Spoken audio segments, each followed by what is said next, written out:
Yang terindu hana mefok, yang tarihun hana peka. Nyotan cinta gata kelun, bek segan tak pegana. Segolong cinta mesambung, balik langsung lonjak muka.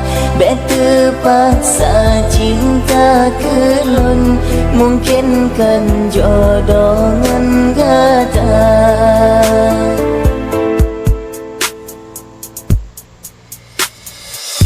Menyotan cinta tak diucapkan,